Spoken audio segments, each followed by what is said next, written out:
大家午安，我是陈燕莹，欢迎来到全球大量化。今天同样邀请到我们最喜欢的来宾郭正亮老师，老师好，大家平安。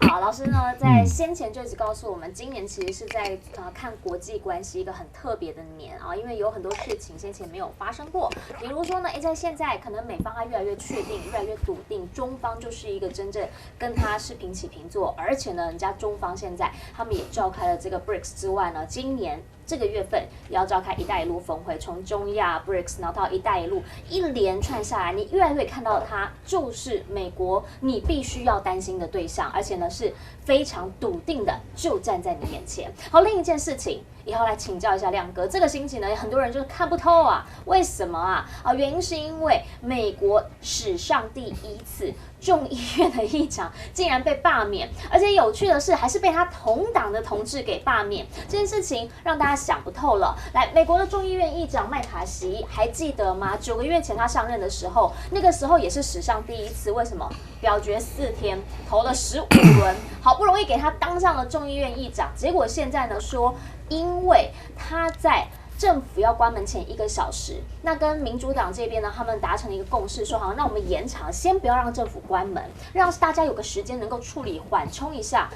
这件事情说让他的同党同僚不开心了哈，直接就问说，你到底跟拜登签了什么样的一个协议 under table 吗？好，你是不是有跟乌克兰是有关系？虽然他当时呢让政府延长不关门的那个相关的预算没有乌克兰，没有给乌克兰的钱，但是呢这一些相关的作为已经让他的同党同僚不欢喜。好，所以呢就直接说，你当时在竞选的时候你就说嘛，如果说要罢免你的话，谁都可以罢免你。好啊，我就来罢免看看。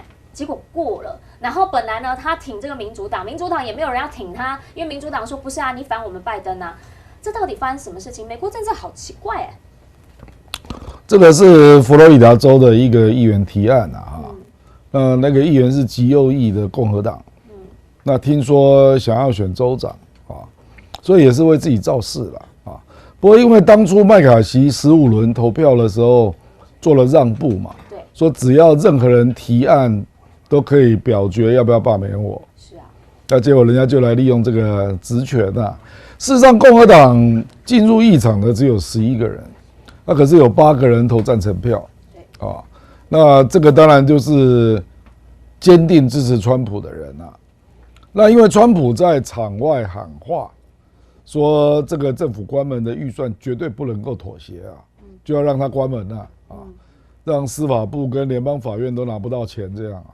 那对川普的诉讼，当然川普是说政治迫害了啊。就不能够实现这样啊，所以国会里面就众议院确实有一些人要帮川普出这口气了。可是重点是民主党有208人投票，所以后来通过是216嘛啊，这个事实上比较耐人寻味了。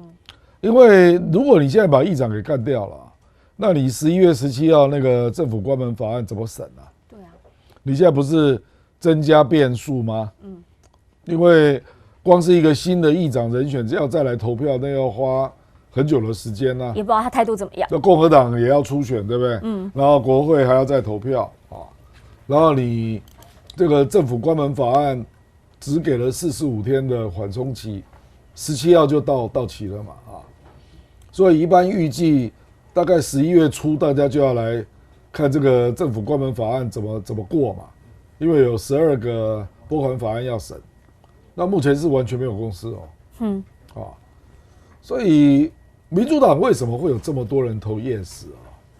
讲白了，我认为白宫有受益，我认为白宫没有意见，不可能有208个民主党人出来投票了，不可能完全没有，大家都是同样的意见。您的意思是？对，不可能白宫没有做确认啊，说这个人给他死这样啊，那就是因为麦卡锡对拜登提出弹劾案，对啊，所以我认为拜登就是疯了啊，就这个是弹劾案是绝对不会过的，因为弹劾案基本上这个我们说这个提出弹劾，然后要确定要过到2/3啊，所以顶多只是骚扰你而已啦，可是你政府预算要过你这个等于是造成了一个炸弹，所以昨天美股瞬间跌了500点嘛，对，然后后来再拉起来变成400多点这样是啊，你就知道人家怎么看你嘛，就是你麦卡锡换下来，然后换上来的共和党，搞不好比他还强硬，更阴，对不对？然后更倾向跟民主党对抗啊，所以我不知道民主党是怎么计算的啦啊，因为麦卡锡虽然表面上也说他支持川普啊，那也说他是鹰派，可是这个人基本上是可以妥协的。他相对理性哈，看起因来是这样。为也不是叫理性啊，叫妥协了。叫妥协哦，就是基本上他是可以谈的了。那结果你现在把麦卡锡干掉，那你怎么有把握共和党接下来换上来的议长会更容易处理呢？啊，所以我觉得这个当然就是对11月17号美国关门的是不是能够顺利解决啊，投下了一个极大的变数了。但因为现在是代理议长啊，事前也没有发生过，所以大家也不知道这代理议长他的职权到底到哪里。不可能一直给他代理了。他现在也没，现在休会啊。对啊，现在休会，所以他没有职权啦，也没事啦。所以就是大家现在看的是接下来要选谁当议长嘛。那这个代理议长选不上了。对，因为当初麦卡锡就故意找一个比较没用的人来当了。但因为麦卡锡他们是这样，他们的就是他可以在当议长之前，他先给一份秘密名单，因为他其实呢基本上是美国总统如果真的发生什么事情，副总统之后，就是众议长了，他是第三继承人，其实也是蛮重要的一个位置。然后所以呢，现在就变成他给的那个秘密名单，那个秘密名单里面呢，就是谁会来顶替他。那也有人说，那你麦卡锡要不要再回来？他说我不要了，我不要再回来，我不玩了。好，那如果是这样的话，到底后续会怎么样的发展？不知道啊，原因是因为其实现在就像刚刚亮哥讲的，两边是一个分裂的状态。那拜登好像也就是你要玩我就跟你玩，那我也没在怕。对，可是这个比较不可思议。对，因为共和党当然要不断挑战你嘛，对啊，因为他是在野党嘛，对啊，所以他当然希望你越乱越好嘛。那最好预算没过啊，就是我让你觉得你拜登政府就是一个乱字。对，然后他明年共和党就比较好选嘛。对啊，很正常啊。结果你民主党投票的人有208个，所以你怎么解释呢？所以我说这个叫做，我认为这个就是对局势太自信了。因为我跟你讲，这个只要投过了，可是他现在的民调跟那个川普两个人是，有的时候他还输是啊。那他这样子对他到底有什么好处？不是啊，因为谁叫你要弹劾我？就因为这样子，本来就是啊，个人就是在报仇嘛。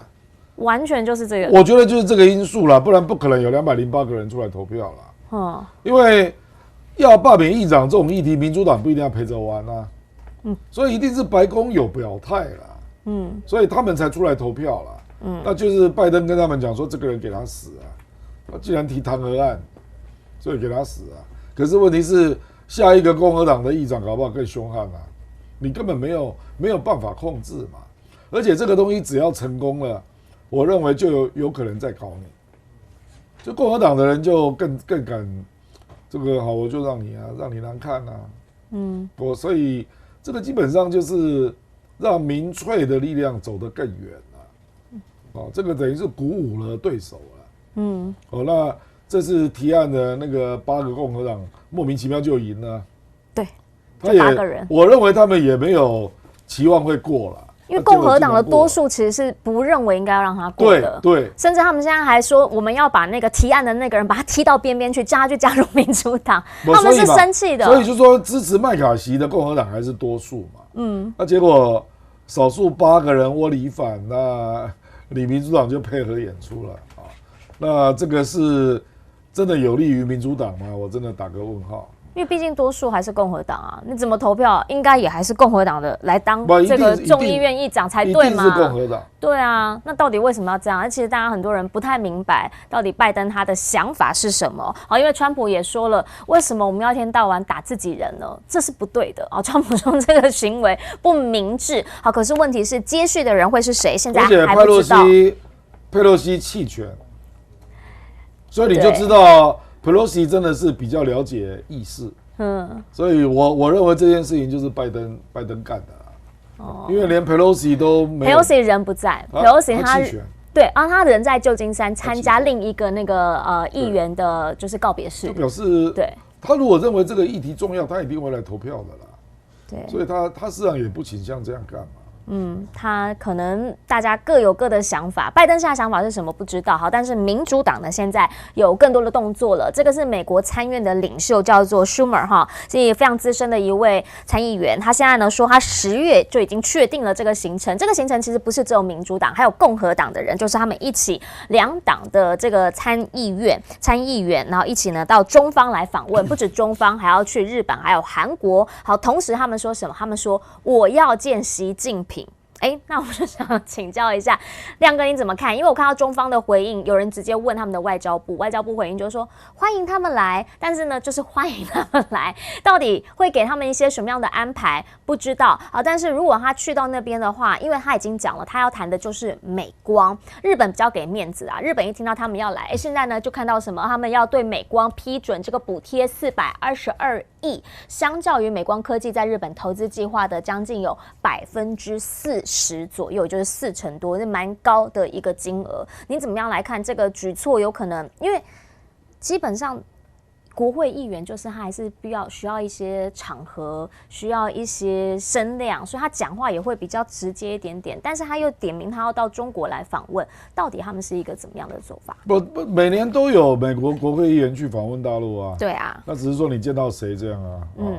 那这个 Chuck Schumer 他根本就不是能够主导国会的人啊。所以中方大概就是他能够见到李强就算非常好了啦。我甚至认为中方会给礼遇吗？你觉得？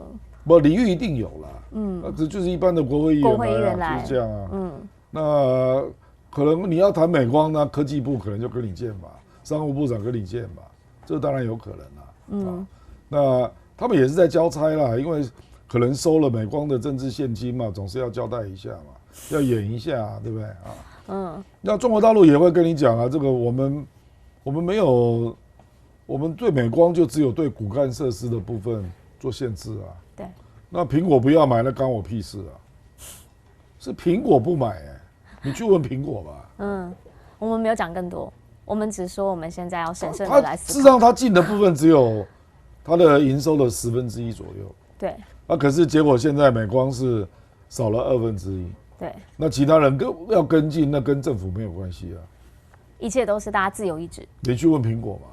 因为库克就真的不买了，是吧？是，可是问题是下一步这个要问谁？因为现在白宫已经正式的讲了，说他们去年10月7号公布的这个 AI 晶片出口大陆的限制，好，希望能够切断大陆取得 AI 晶片的这一些内容。可是这个没有具体的内容，没有具体的内容。但是你觉得他什么时候？因为他说他现在已经传出来跟北京这边打过招呼，那表示说这是我们要做的啊，先跟你知会一下，我们现在彼此双方气氛和缓。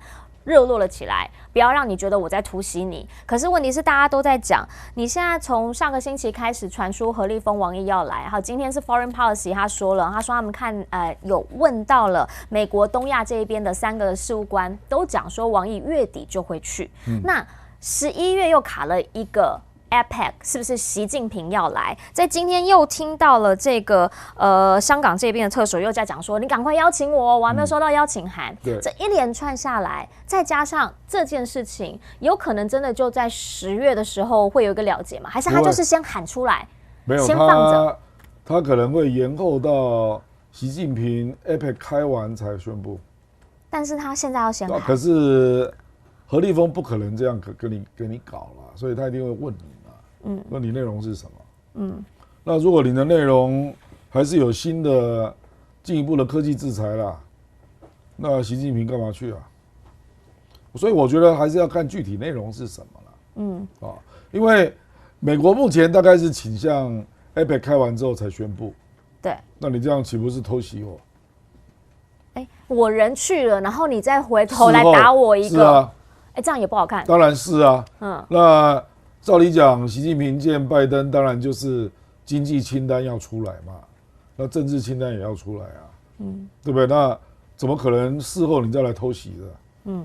所以你这个东西，中国大陆一定会问你是什么内容的啦，不可能就让你这样讲而已啦。而且这个新闻就是没头没脑啦，没有内容啦，这个因为是路透社放的话嘛，对，那可是每一个新闻登的都是路透社的版本，对，就是并没有内容，那是具体 NVIDIA 特供晶片不准卖吗？是这个意思吗？所以我觉得还是要看那指的是说什么，还包括那个设备嘛，还要那个阿斯麦有跟进进一步制裁，还有日本嘛，对不对那这个有点给我感觉是，就是半导体的部分，它现在本来只是针对半导体嘛的晶片嘛，演算晶片，那日本跟这个荷兰的阿斯麦尔已经跟进了嘛，那现在要扩大到 AI 的部分，那中国大陆不可能没有声音的啦，现在时间还没到了，现在就变成是谁有求于谁的问题嘛。谁有求于谁的问题，就是你现在拜登不一定要，习近平不一定要去啊。你现在希望我来？事实上，现在连王毅跟何立峰是不是要去也没有日期啊，没有日期，都没有真正的回应啊。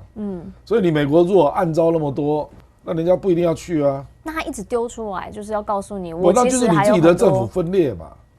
那你先把你的政府搞定嘛。我认为中国政府很可能会这样回应啊。就你到底要干嘛就一边讲这种话，一边那个路透社要登这种新闻，那你是要干嘛？立场是什么？是啊，看不出来，看不出来。看不出来，而且里面的很多，就像刚刚亮哥讲，他其实没有太多的细节，但大家就开始来问，那难道 NVIDIA 或者是这个超微他们不会有意见吗？因为他们先前又因为了去年你的这些政策，他特别改版一个中国版，然后特别这个就是要卖给中国的。那如果你现在又在改，那我是怎样？我去年才改，好不容易开始生产了，我现在又要再改，其实对于业界应该也很困扰这件事情，因为像这两家公司没有利了，美国政府不会甩他们的。这两家的 CEO 都是台湾人啊，又不是英特尔，对不对？所以我觉得企业没有用啊，企业没有用，重点是政府了。重点是政府，就是政府的立场到底是什么？好，原因是因为呢，现在就像刚刚我觉得亮哥先前一直在说，其实美国他们有很多地方希望中国能够跟他们多多合作或沟通，除了气候变迁之外，之前亮哥一直提到的就是芬太尼，那我也没有想到为什么会在你一直想要邀请习近平去的一个同时，然后你突然之间又要开始针对芬太尼来做实际的制裁。他今天制裁了12个中国的实体，13个个人。当然他说不是针对中国，所以他又拉了加拿大的2个实体跟个人来进来这个制裁名单里头，讲的就是芬太尼。那当然芬太尼在目前美国国内很大的一个人口的问题，那大家也都在讨论如何解决这个问题。可是第一就是你这个时候做这件事情，那意义是什么啊？那之前中方一直讲说这不是我们的问题，你现在又把它做这样子的一个手段，是不是又让大家觉得说，你现在是又拿中国出来祭旗？这个芬太尼的制裁的实体，这个美国的那个它相关的部门会公布证据嘛？对，我觉得这个跟半导体是不一样的。因为中国大陆一直说没有，对，那美国当然司法部就继续办案了，当然是这样那因为美国芬太尼确实很严重是，所以如果检方有相关的资料，说美国的贩卖的厂商，那可以联系到香港或中国的厂商，那美国当然有权利办案嘛。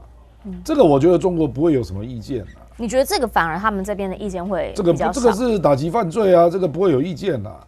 他也不会帮他自己的厂商辩护了。重点是你的证据实据都够不够实在啦。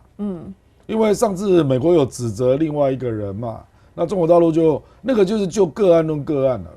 这个不是政策的问题了。OK， 这个就是办案的问题。对，是办案的问题。这个就是办案的问题的。那所以现在美国它到底跟中方两边的问题，除了这个科技战的问题，除了整个地缘战略政治思考的问题之外，您认为怎么样来看美中现在的关系？因为今天比较一个有趣的讲法是美国避险基金就桥水的创办人达里欧他的讲法，他的讲法是说，现在他看到美中之间的那个对待很像是2战之前美国对日本实施石油禁令。他说现在不是石油，现在是晶片。而当时呢，他其实就是把日本的石油全部切断，把他的钱拿走，然后制裁他们。他觉得现在呢，他对中方的手法就一模一样。可是他又讲了，他说其实现在大家两强之间，因为经济大家都必须要先稳住疫后经济嘛，所以没有人想要打仗，是在红线的边缘，不至于开战。您怎么样来看这个讲法？这个叫做胡乱类比了哦，因为那个时候日本跟美国哪有那么大的贸易额啊，对不对？然后日本那个时候已经侵略中国了，所以美国事实上对日本逐渐的扩大对中国的侵略，美国是有意见的。比如说，如果是满洲，美国那个时候本来要进来跟日本合作那个南满铁路的管理啊，因为日本没有钱嘛，那满洲的部分美国没什么意见了，可是到了华北，到了华东，后来又打到了那个湖南啊，这个美国就很有意见了，所以这个是胡乱类比了。日本那时候已经在做侵略战争了，所以美国本来就非常有意见，而且结合英国已经在帮助国民政府了。所以这个什么是胡乱类比啊？但接下来到底美中之间会是，如果真的讲到石油的话，今天也有一个比较有趣的新闻是，大家其实一直知道，就是现在包括伊朗啦，包括俄罗斯啊，就是被美国禁止的那些国家。日本，因为那个时候全世界，那时候中东还没有崛起嘛，对，中东根本还没有发现石油，那时候全世界出口石油最多的是美国啊。我们那个时候出口最多的是美国，所以美国断了日本的石油的来源，日本买不到啊。这个跟半导体不一样啊，中国自己做出来啦，这个完全不能类比啦。他对政治经济的历史了解的不够细致啦，这个叫胡乱类比啦。一个是能源啊，一个是这个，而且他买不到半导体的科技。日本买不到别的，因为那个时候最多石油的就是那个俄罗斯控制的巴库嘛，那个在中亚嘛，那另外一个就是美国嘛，那时候还没有中东啊。所以那个时候把它卡死了，他就真的卡死了。因为日本不可能跟苏联买石油啊，不可能啊。所以它的全部都是从美国进口的啊。那美国给你断供啊。所以日本后来就发现他的部队大概只剩下45天嘛，然后所有的机动车辆都没有办法再开了嘛，所以才会偷袭珍珠港啊。是这样来的啊。所以我说他这个对历史不熟就不要乱类比了。但是现在呢，讲到了石油，其实大家都在讲石油油价一直在飙高，对拜登的经济也不是太好啊。他的拜登经济特别明年要选举，这就是很多人美国人都要开车嘛，开车就要加油，油变贵了之后，他的荷包就会缩水，就会变少。那可是问题是呢，大家就一直在讲，所以现在是不是因为这样子的一个原因，想要稳定油价的原因，所以他就是睁一只眼闭一只眼，让俄罗斯啊，或者是让伊朗啊，他们虽然有石油禁运，但是呢，还是可以源源不绝的在卖这一些石油。那这个是符合他们的利益嘛？现在美国他们到底在整个思考的逻辑上面，怎么样才是真正的他们的主要的核心？这一切也都符合他们的，跟他价值观不太像，但是符合他的利益。这个主要是伊朗嘛，因为俄罗斯跟沙特阿拉伯已经有这个默契了嘛。对啊，所以他们本来就要抬高油价嘛，就是要抬高到100以上嘛。对，所以美国现在就是假装没看到了，让伊朗的石油可以卖到国际社会上嘛，可是伊朗的量还是不够了，不足以影响油价了。哦，差太远了，所以拉不下来，拉不下来了，因为现在有很多地方经济是在复苏嘛，所以它是真的要，比如说要有更多的电力啊，就说现在虽然说有些地方经济不好，比如说欧洲。可是中国啊、东南亚啊、印度啊，还是在发展中啊，所以他们会买更多石油嘛。是，中国就买很多。对啊，那他们不是跟中东买，就是跟俄罗斯买嘛。对啊。所以那这样子的话，美国总统拜登他现在在明年，他现在政府又很乱，然后油价的部分好像看起来又没有办法很好的平缓，那股市呢又因为政府在上上下下，大家民心就乱，到底对他来讲，他的利基在哪里？所以才会有一个说法说。他可能会因为通货膨胀，生活变困难的是中下阶层嘛，那中下阶层大部分都是民主党的选民嘛，对，所以才会传出一个说法说，戴奇在12月要对301重做一次嘛，对，那可能用这个来取代贸易战嘛，因为中国大陆目前3500亿的出口到美国的商品，平均关税是19.3%。那如果这3500亿有很多商品通过301调查，那可能就会被豁免。所以现在传出这个说法啊，关税就19.3会马上降下来，就变成0啊，或者是该有的关税啊。那这3500亿美元，假设有1-2千亿通过301，那就等于变相改变了贸易战嘛。这个可能性是有。那另外一个就是联准会还要升息啊。对，是啊，就是这样啊。那看起来就是经济目前的压力还是在的。虽然耶伦一直在讲，我看到一个数字，他说今年第2季 GDP 的季增年率2.4%，第3季甚至可能翻倍，会越来越好。他做梦了，怎么可能呢？我刚刚看到那数据，哇，很好哎，很好哎。耶伦一天到晚在吹牛啦，说美国通膨不严重了，现在那干嘛？油价为什么又超过100？但不知道呢。现在这个经济数字跟我们看到我现在基本上对耶伦还有克鲁曼基本上都不看了，因为他们都是在帮民主党讲话的。耶伦也不看了，不看了。哦，真的、他就是政客了，他一定要帮拜登讲话嘛。不然他就财政部长。OK， 好。对，因为耶伦其实他最近一直在看，他一直在告诉我们经济数字很好啊，然后绝对不会有任何什么硬着陆这样的一个风险啊。那他就讲说啊，有可能是因为这个年增率超过了2%，我们可以来调控一下下。因为通膨率还是在上面啊。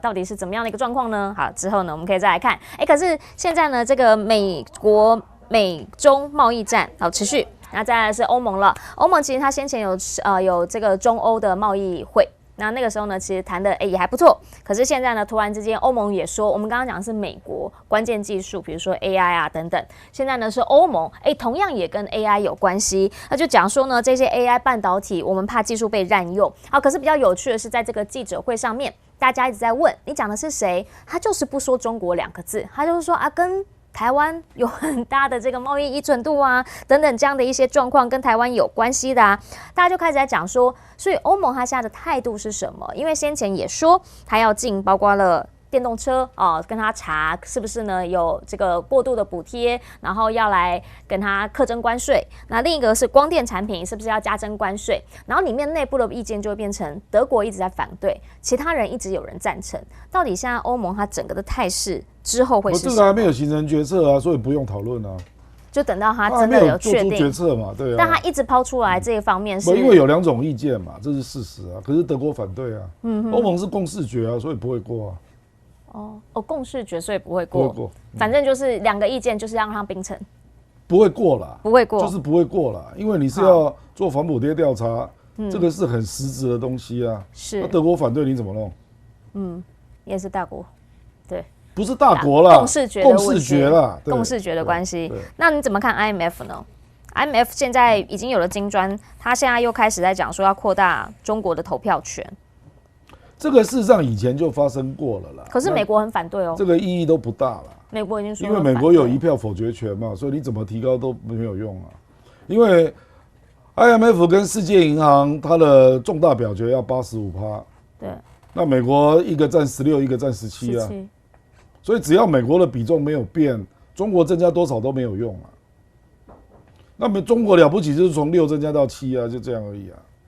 就是增加那个没有什么意义了，没有意义，没有意义了。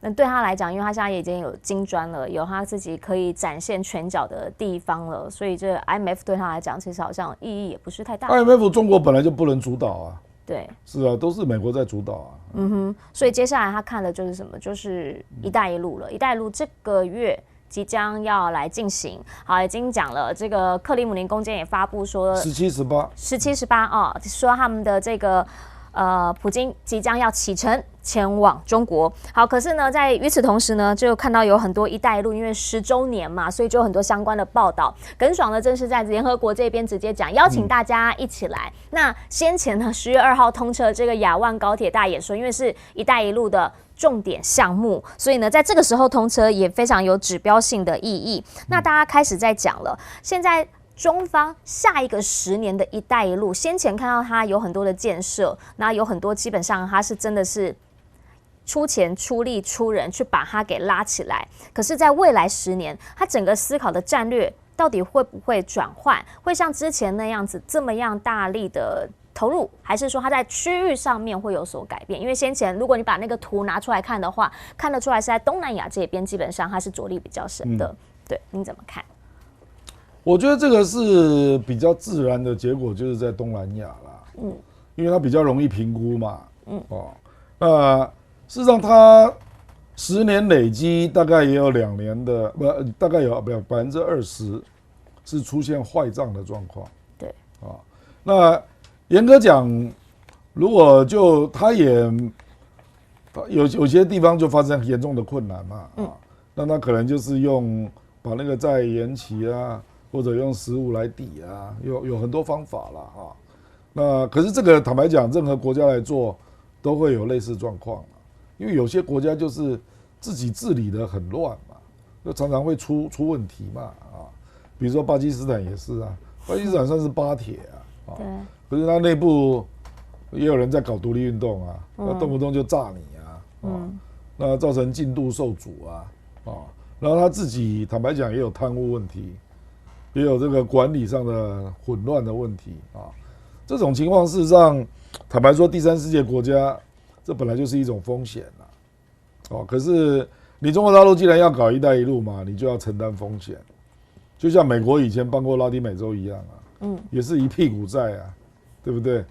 所以我是不认为这个叫债务陷阱啊，因为第三世界要发展本来就该借钱，不然你钱要从哪里来？你根本没有钱嘛，我就是没钱没。那你要不要盖大的建设？你以为每个国家像台湾这个10大建设可以不用借钱？这种国家很少那你如果要做大建设，造成你内部的产业的升级，那你就是要借钱嘛。那美国以前也帮过很多地方啊，那也是一屁股债啊。那我认为中国大陆应该不会再像之前10年这样，就是。它可能会比较精准性的放债了，也就是说对财务评估会比较严。以前其实给蛮多 favor， 比较松啦。你就是你需要好，我来帮你，好像很少比较听到少听到拒绝。以前我认为有这个，因为看到这困难的国家啊，因为中国大陆也走过那段时间嘛，所以就有一点好像比较愿意帮忙啦。那事实上有很多计划都超过10亿美元，那10亿美元以上的钱你到世界银行大部分都借不到，因为那个粥少僧多嘛，所以世界银行大部分的 case 都是几千万1、2亿都是这种性质的，那这个做不了大事嘛。那很多国家想要让自己提升比如说我随便讲一个例子嘛，比如说辽国中老铁路，中老铁路中国大陆支援了35亿美元好可怕那总额是59亿美元。我跟你保证，他在全世界都借不到。你一个内陆国家，你怎么借钱？所以谁愿意帮你？那中国大陆就是因为它是邻国嘛，那就来帮你嘛，那可是很多西方国家就来批评说中老铁路一定会造成老挝的严重债务，那确实也是事实，因为它的 GDP 也没多少钱，所以它怎么去还？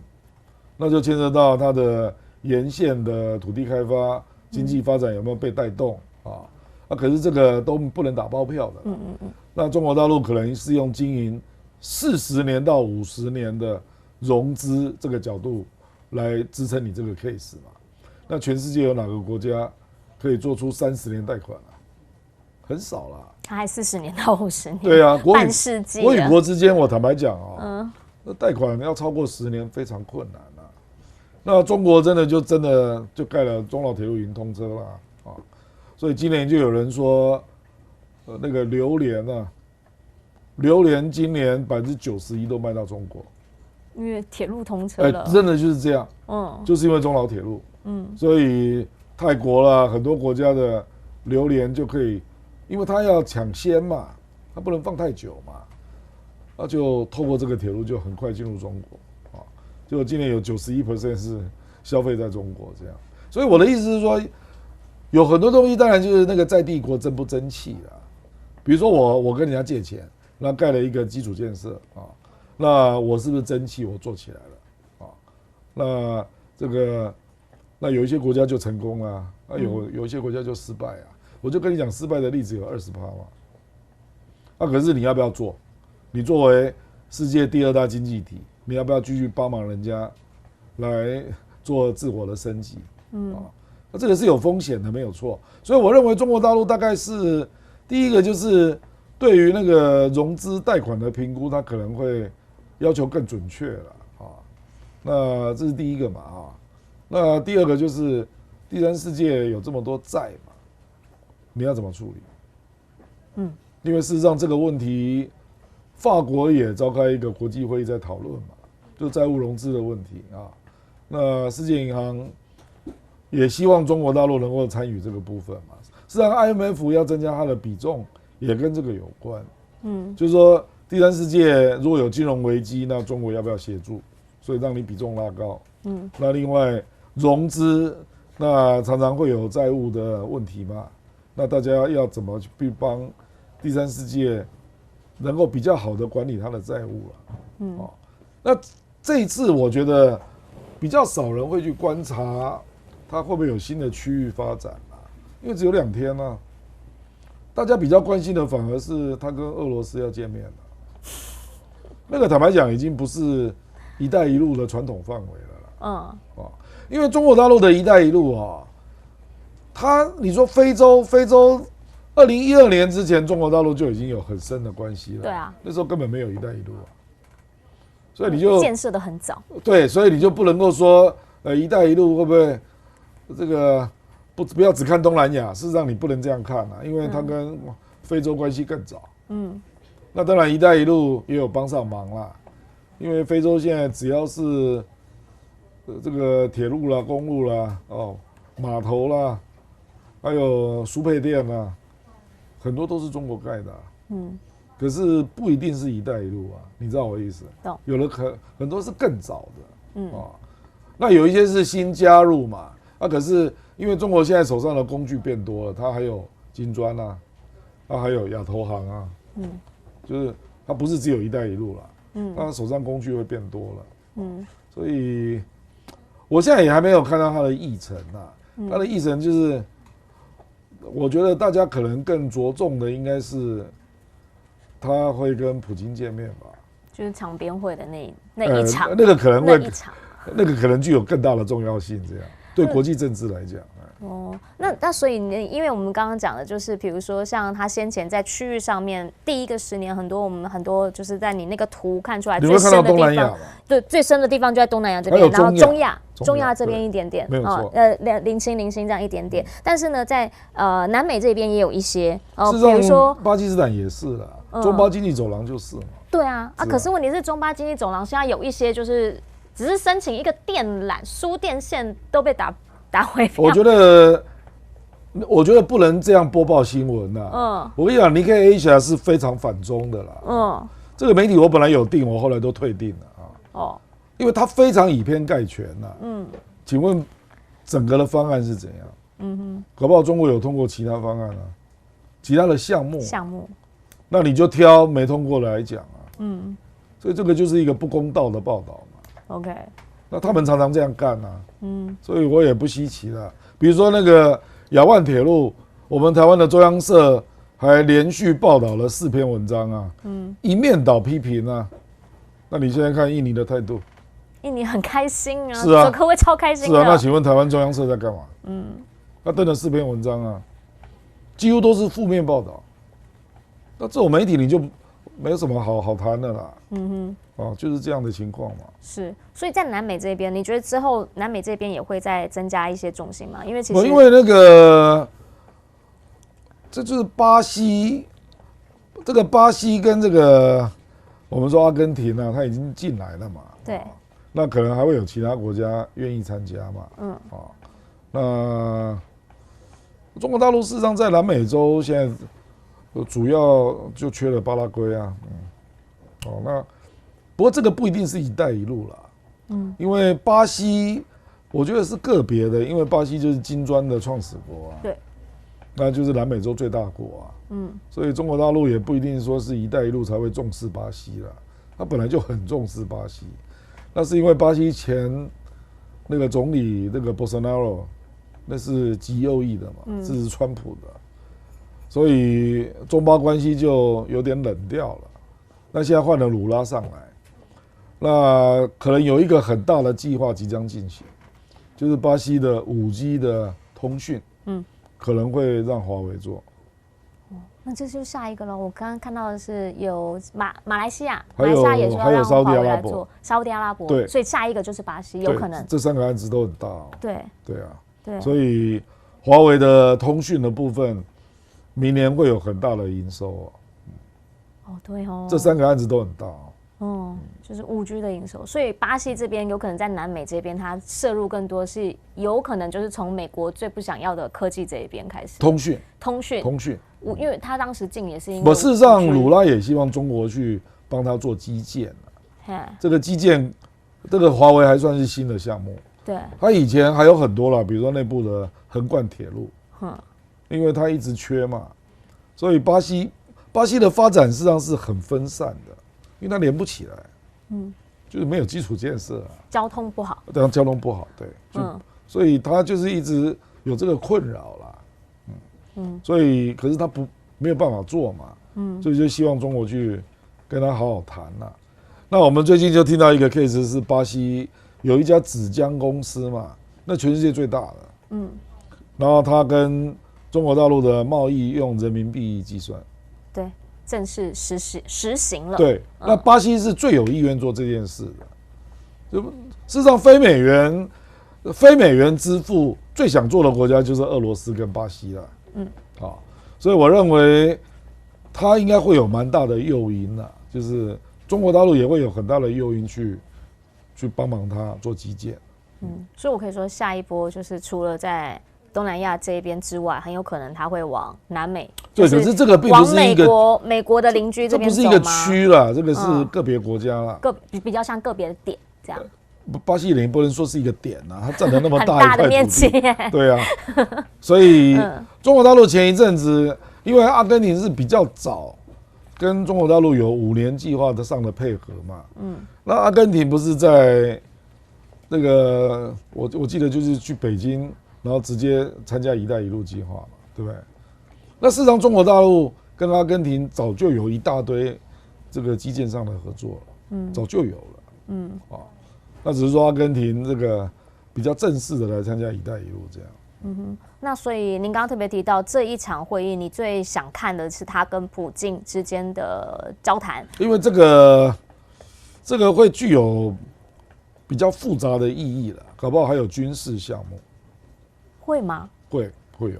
会有。可是除了海军，现在我们比较常看到的，他搞不好会有军事技术合作会有。我觉得有可能因为中俄有相当多的互补的地方比如说俄罗斯想要买中国的军舰嘛，对啊，那中国大陆也希望俄罗斯能够让他买到一些他以前不能买的东西比如说长程预警雷达。很多啦，还有它的潜舰，俄罗斯潜舰的技术比中国进步对，很多啦，所以这个大概是美国在担心的啦，就是说不知道中俄军事技术合作会走到哪里了。对，上太空这件事情也是，太空俄罗斯已经太空站，俄罗斯就要上去了，是啊，不过那是中国已发射了嘛，对。所以就是在中方跟俄方，你觉得军事上那个航天合作？你不能把它算作军事你要不要把它切开来看？那个是民间的科技之类的这种切开来看。军事合作是更直接武器上的合作所以有可能是技术上面的交换，而不是联合上面的开发。现在不知道，可是这里的潜力非常大。你觉得这会是一个看点？这个是非常大的看点。美国也很想知道的内容。美国非常担心这一块。那可是现在一直，比如说普京难得要出城嘛，那大家就想说，那他到了中国跟习近平见面，这是大家可以预期的。有没有可能就直接之后转回去北韩这边跟金正恩见面？因为现在这个不确定，因为他金正恩有邀请他啦。对啊，他因为才刚见过面啊，不需要那么密集。我认为不需要。应该是金正恩要到北京吧？金正恩有可能来吗？有可能来。对。所以这样的话，不过这个都是双边会议啦，不是一起谈啦。对，但是他金正恩来，那就表示习近平会见他。有可能啊，当然是啊。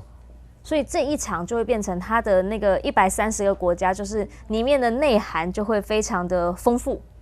我觉得双边他可能还会挑其他一些国家见面啦，因为他们历来的做法都是这样嘛，就是好不容易领导人都来嘛，那就会，而且可能不是集中在那2天啊，比如说前一天啊、后一天啊都有可能啊，他会安排蛮多双边会的啦，比如说亚运的时候，他就安排叙利亚跟科威特嘛，对不对？还有韩国的总理，对，那习近平不是当场跟他说愿意访问韩国，是对不对？所以我是觉得他们蛮会利用这种场合啦，来做一些外交上的试探。而且每一个场合，我发现它其实都是区域性的。比如说，他亚运的时候，就比较看到中东的一些，然后可能在“一带一路”峰会上面，他也会挑。对，可是都是跟个别国家。对，都是个别国家。对，只是说这个区域的某些重要的国家。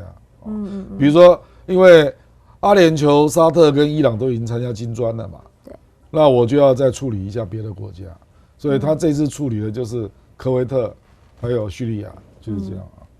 那所以再这样下来，12月那个中日韩，这个我觉得就要看 APEC。如果 APEC 那个习近平真的有去啊，那中美高峰见了面，然后真的有一些清单出现，那中日韩就会变得可能性非常高，因为那个氛围就会一直延续下来，就是好的势头。对，因为韩国经济真的是不好了，所以他也希望在经济上跟中国有一些进展。那日本当然他其实也很焦虑啊，日本搞不好到12月，福岛污水案也差不多了。也差不多盯到那个时候也可以了，是不是？有可能啊，有可能。但这一切就会变成在中间，到底你拜登要不要给这个 favor？ 你可以这样讲吗？拜登，你愿不愿意真实诚意的去邀请对方来你家做客？不可能。你说不可能真实诚意？不可能，对。但是会想邀请他来，完全就是交易了。想方设法的邀请他来交易。当然是啊，因为是你有求于人家啊。可是我到目前为止我还看不出他有什么诚意的表现啊。所以我说何立峰去是一个点嘛。那另外一个就是我不知道王毅，我认为王毅一定会跟苏立文提到台湾问题了。上一次就讲了。他们没有回应嘛，那现在美国要回应嘛。上一次讲了，现在在等他回应。当然是这样啊。然后之后看他回应的是什么，再决定他要不要真的去 DC。对，不是 DC 啦，那个应该是洛杉矶旧金山吧。对，因为我们现在看到的是说，好像是Foreign Policy 讲法是说，他晚些时候会访问 DC。如果他真的看到王毅出现在 DC，他们认为对王毅啦，不是啊，我说王毅啦，就是他的会前会嘛。王毅当然，他说他看到王毅就已经，他的形容是这样，像那棵树上落下的第一个果实，王毅已经是第一个果实了，对他来说。第一个果实是何立峰嘛，经济的先行。因为那个谁已经去过那个孙卫东已经去了嘛，那个副部长已经去过了，是，所以接下来应该就是何立峰啊。他先，何立峰会见到Raimondo 嘛，商务部长，还有贸易代表戴琪，还有财政部长叶伦，应该都会见到。就是经济的让他先走，对。然后如果这一波经济的有谈的务实的清单的具体了，对，那王毅我就可以来。对，那王毅如果来谈的 OK， 那11月我们就旧金山见，这就堆叠的了。但是这个有没有办法在这么快的时间内完成？能快能慢？中美要快，一定可以做到了。重点是美国它的决策讯息必须要一致了，因为现在常常听到一些杂音啊。你刚刚讲那个路透社那个就是杂音啊，就 AI 晶片那个部分啊。那所以美国要做个决断啊，中国不可能是弱的啦，他一定直接跟你讲，那你是要干嘛？那如果你这个不收回去，那我就要怎样？我觉得中美现在已经到这种程度了啦，不会讲空话啦，都直接摊牌的啦。说你要这样是不是？那我就这样。哇，我觉得基本上已经到这种程度了。每一句话都有就是目标性的，对，就是我不讲没用的话，手段跟目的都非常直接啦，就这样。已经没有好来好去啊，没有意义了，没有意义了。不，因为那个拜登就是一个毫无信用的人嘛，所以对中国大陆来讲，他没有必要再跟你讲废话了。可是拜登他现在明年要选，如果他这个中国真邀请不来，他在 APEC 这一场，我看来也是大家会对他整个外交的手段会想说，那老先生你已经就是国运经济搞得不怎么样了，那外交你的这个能项的部分也搞得不怎么样，那到底大家会不会再投给你？我想他应该会非常努力在这一块上面，就是希望习近平来这件事情。对，可是不希望没有用啊，要做表达善意了。王毅讲得很白啦，就是说我们要看你释出什么善意，就是这样。对，就是有没有实质的东西出来。好，那所以呢，到目前为止看出来，美中之间现在就是对讲有用的话，讲有用的话就是说呢，我每一句话我都要有它的目的性，我都要让对方你有回应，我才做1、2、3、4，按照顺序来。那之后呢，我们在看“一带一路”峰会的时候，也很多人在期待说，华为这边会不会有再一个什么新的作品出来？因为呢，大家看到它之后，可能我们刚提到了，在马来西亚、在沙特、在沙烏地阿拉伯、在巴西，甚至有可能他们这个5G 会持续的再继续往上推。科技这一块，看来中方现在是请全国之力，好再往前走。当然，另一个大家现在想知道就是房市这一块，想请教一下亮哥怎么看？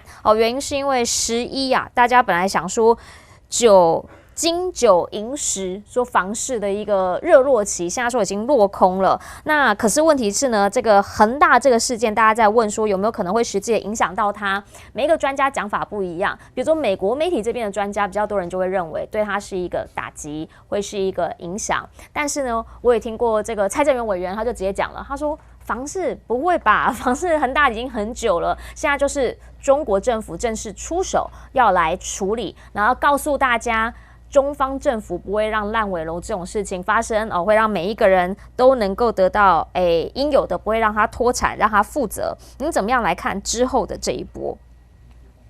恒大股票已经跌了99% 了，所以现在他被羁押嘛，那羁押要求他要把海外的钱逐渐的汇回来嘛，这个事实上就是一个司法谈判那因为他连儿子都被羁押所以他的老婆应该总要顾这一点吧？前妻，我知道了，那个前妻已经技术性离婚了嘛，所以他理论上也可以不理许家印啊，可是你儿子总要理吧？对啦，那因为他在海外的资产，我觉得大陆政府认为是很多啦，长钱看不到的，那你要不要汇回来？所以这个等于就是一个，事实上以前大陆也这样处理过了。那个萧建华，他代表的就是明天系的资金嘛，也是大量外流啊。那萧建华在香港被国安单位押回去之后，有很多钱后来是汇回去了。所以我觉得，可是这个过程会蛮久的，因为恒大这个洞实在太大了，它有很多烂尾楼啊。那烂尾楼，中国大陆的立场，第一个他也不希望。很快的来做去化的这样的一个动作了，因为你如果要迅速去化，那房价就会暴跌嘛。对，那其他房地产都不用卖了，因为它存货实在太多了。所以它等于是要慢慢卖，就是让它尽量能够盖完，然后已经下定的那些，听说有300-400万人户啦，300-400万户，300-400万户，对。所以就不是可能有1000万人，是啊，所以等于就是希望这个300-400万户的权益能够得到保障那可是这个时间就会拖到嘛，因为中国现在的过剩的房屋实在太多了，所以你不打折出售，那怎么卖得掉？因为你要知道现在是一大堆存货，那恒大他手上这些存货是要去化，你才能够得到资金嘛。那你怎么会有资金？钱才出得来。这不是政府保障的问题啊。你如何卖掉你手上的存货嘛？哦，那中国大陆政府又不希望存货去化太快，因为这个会导致房市的崩跌啊。我认为中国大陆的底线大概就是大概跌20%左右。哦，会让它现在还是得要处理就是了。跌20%也卖不掉啊。因为大家还在看跌啊。恒大现在可能有一些房子已经跌到20%了，还是卖不掉啊。日本当年那个经济就是那个失落的10年啊，它房市跌到50%哎。那中国大陆不希望这样嘛，因为这个会导致你的资产负债表整个萎缩嘛。对。那整个萎缩，搞不好会变成通缩啊。哦，那也是然后你的银行怎么办？可是问题是你如果不让它迅速的去化，简单讲就是他本来列的那几条红线全部去掉了，他不敢嘛，他不愿意了，他觉得这样子会太让那些地产商获利嘛，因为你恒大只要打到对折，我跟你讲，一堆人进来买，抢着嘞，对不对？可是他认为这样不负责任啊，他认为这样让银行倒霉啊，那原来买的那些人也倒霉啊，那谁获利？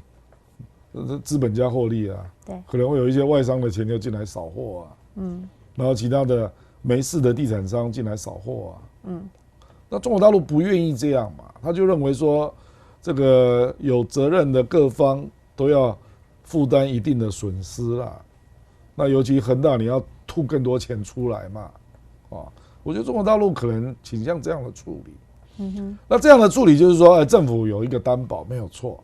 对，可是处理程序时间会拉长，所以为什么股价会大涨？投机性的资金进来嘛，因为他认为这个不会再跌了嘛，就是这样。政府出手了，对，可是并不意味着他的公司可以这个顺利进入好的经营状态了，你还是卖不掉啊，就那一页还没翻过去，早得很哦，早得很啊，但是对整体的经济的影响呢？没有恶化嘛，等于是没有恶化了。那总体经济实际上因为不止这一家嘛，可是其他的公司基本上都是资产大于负债，就是资金流的问题。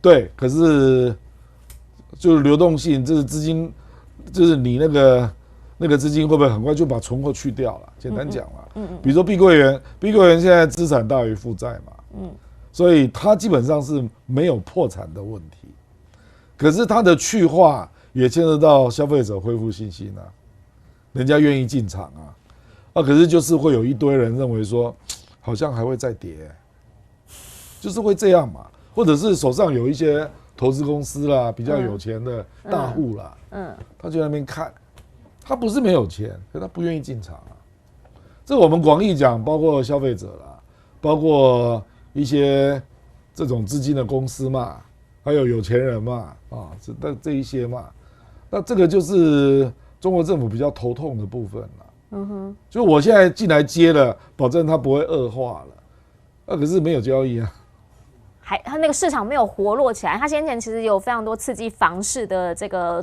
措施出台，但好像没有真的就是那个针打下去，好像没有真的打到对位置。没有啊，因为大家有很多人觉得还不够便宜啊，还在等。就是这样。可是我跟你讲，你如果拖久了，房子会折旧。对，那你真的拖久了就变成鬼房啊，就这样啊。那影响的就更多了。是啊，所以房市所以我说这个就是拿捏的问题。因为中国大陆现在网络上也有了，就是10大烂尾楼啊。有，我有看到。那个就是这个结果嘛。就是你事实上就是那段时间，那你不愿意迅速跌价，所以钱就进不来嘛。你不够便宜，人家为什么要接？可是这就是两难嘛，因为你如果够便宜，那银行怎么办？那也是跟银行借钱然后出来盖的。可是银行这里就变成呆账啊。对啦，因为你那个钱就收不回来嘛，就1毛都没有。是啊，就是要用很便宜的价格去做账啊，那你银行就会造成巨亏嘛。对，就是这样嘛。所以我是觉得中国大陆有点在这边这个难为啦，就要保护购买者的权益，那又要避免银行变成呆账巨亏，那一方面又要这个出事的公司要多拿出一点钱来，那一方面又不希望折价太多，那这个消费者要逐渐进场，这几个目标的管理有一些是互相矛盾的啦，你知道吧？比如说我是买方，我当然希望你跌越便宜越好啊，对，那可是银行就不乐见嘛。对，可是我如果是卖方，或者是我是借钱的人，我就会希望说，你价格卖越高越好，我拿回来的东西越来越多，对，可是你卖不掉，我还可以拿到利息。你现在这个价格卖不掉嘛，那你的去化是有时间压力的嘛，你如果再拖个3年，就变成中古屋嘛，就真的不值钱。你知道我的意思，就是这样嘛，那我宁可去买新的房子啊，所以总金的影响会大吗？不，这样就是没有恶化，所以总金就不会迅速恶化。可是这个去化的过程，就是你这个市场上就一堆僵尸啊，你懂我意思？没有交易，没有流动，就是僵尸嘛。那久了就变成鬼房嘛，就卖不掉了嘛。所以你必须要拿捏好，你不能够拖都卖不掉，那拖到3年以后怎么办？变僵尸之后，那你的房地产就没有热钱，没有新的钱进来，就转不动嘛，就会变成这样。就会可能影响到总金，所以这个时候看到政府出手，到底有没有办法真的这一针打下去之后，让它什么鸡血嘛？激活。我跟你讲，那个蔡正元他就是主张要用市场逻辑的啦，他就认为要去化啦，对，他就是主张这样嘛。对，可是中国大陆不赞成。他就说，就是你就赶快让他去处理嘛，回归市场机制，那钱就进来，那我跟你讲，就开始整个活络起来。这个处理的模式就是把它列为不良资产嘛，那就会有人进来收购嘛。但其实可是对银行来讲是重伤嘛。我们第一次金改就是这样造成的嘛，就是你银行就会重伤嘛。那中国大陆不愿意这样嘛，他觉得这样这些房地产商太不负责任了。所以他就要慢慢挖嘛。挖呀挖，你给我藏钱，你慢慢给我回来这样。听说海外的资产也是个几十的亿呀，这些几十的亿或几千的亿会回来吗？没有人知道。不知道，也不知道他在哪里。对，现在可能也还要先查清楚他在哪里。你儿子被拘留了。我当妈的，我一定感谢。我有多少我拿多少，你放了我儿子吧。那个钱不管了，放了我儿子吧。今天非常谢谢亮哥来到我们现场参加我们的全球大量化。好，也要提醒大家，我们现在的时间呢已经来到了1点半左右。等等呢，再过30分钟，2点呢就会开始去这个新闻大白话。不过我们现在的直播呢时间是已经挪前到2点15分。本来呢是隔天看得到，现在已经变成2点15分线上直播，也就是呢跟实际时间晚15分钟。但是大家如果在聊天室留言的话，我们都还是会跟大家对话，欢迎大家呢在线上可以随时来跟我们互动。今天要非常谢谢亮哥来到我们全球大量化，同时也再次谢谢大家，我们下个星期再见，拜拜，拜拜。